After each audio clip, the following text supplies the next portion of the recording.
Okay, today we're going to have a little view into Boyle's Law. Okay, when we're dealing with ideal gases.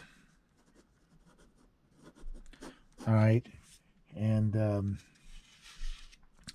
these ideal gases have a few differences from real gases, but in general, the laws apply to reasonable, not very high error. So as long as we're staying at not extremely low temperatures, and we're going to have the gas moving reasonably, and so the attraction and repulsion forces are not at play. And then the other thing is the ideal gas assumes that the particles of the gas are infinitely small, which is not. This is a real gas, and this is the ideal gas. It's basically a point, and the real gas is actually has size. So when these guys are moving in an ideal gas, they're not banging into each other. Okay, so in real gases, there will be some collisions and some losses from those collisions on occasion. So, Boyle's Law. Okay, a balloon contains 30.0 liters of helium gas at 103 kilopascals. What is the volume of the helium when the balloon rises to an altitude where the pressure is only 25 kilopascals? And let's assume that the temperature remains constant. That's real key. So, one of the questions I have students think about is this a one-state problem or two-state problem? Okay, and so are you staying at one state and you need to know the information of the gas at one state, or are you at one state and you're moving to another state? Meaning the values of P, V, N, R, T, okay, R is the universal gas constant. So are these values P1, V1, N1, and T all at one state? Or are you getting something like this, where you have a P1, V1 equals N1, R is constant, as you know, and T1, but then you're going to change the pressure, becomes P2, or the volume becomes P2, or the moles becomes N2, and R is a constant, stays the same, but then you get a temperature. So if any one of these variables here, pressure, volume, moles, or temperature, if it's changing and you're going from one state to another, that's a two-state problem. Has a different solution type.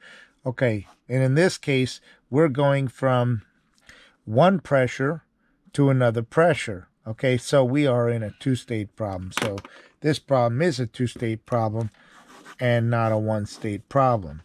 One-state problem's a little easier, two-state problem's a little harder, but Boyle's Law, breaking it down, is going to help us here. And without deriving it, I'm going to just say that we have this given equation, anyone can look it up, that P1 times V1 equals P2 times V2, and that's your Boyle's Law. And what it states is that pressure, okay, if you put pressure on the y-axis and you put volume over here, is that pressure is inverse to volume. So in other words, as you raise volume, you reduce pressure, or if you raise pressure, you reduce volume. Okay, so that's inverse relationship. All right, that's the graph that this thing is built on. And let's see here. So we have 30 liters. Let's recognize what we're seeing here. The liters is a volume, so that's your volume 1. Okay, And at this pressure, that's your pressure 1. And now this here will be your pressure 2. And they want to know V2. That's the unknown. So this here is the unknown. I always recommend before you put in the numbers, you go and resolve the equation. So we're solving for V2.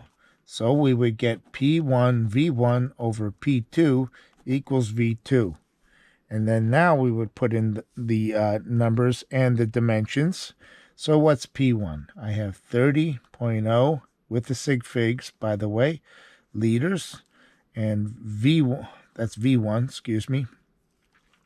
P1 then is 103 kilopascals, okay? And what is P2? P2 here is 25.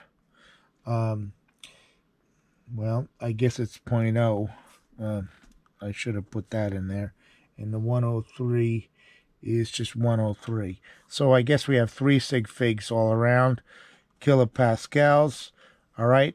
And that equals your V2.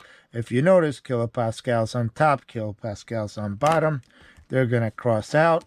That's gone, and what are you left with dimension-wise? Liters. So V2 is going to equal some amount of liters. Okay, so what is that number? Well, you just have to calculate it out. I get here 1.24 times 10 to the second liters. And you may say, well, wait a minute, how'd you get that? And well, let's do the calculation here. So I have 103 times 30, that's 3,090 divided by 25. And so I get 123.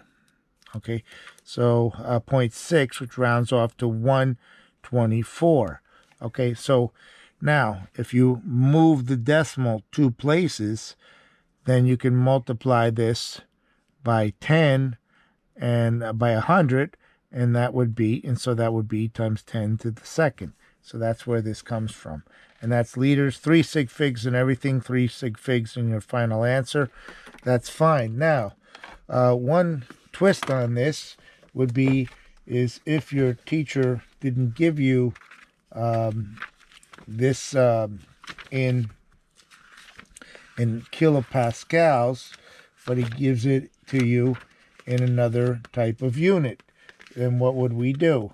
Okay, so I'm looking for that now. I'm looking for the conversion factor here. All right, so if there's other units with pressure. Pressure can come in units of kilopascals. That would be the SI unit is pascals.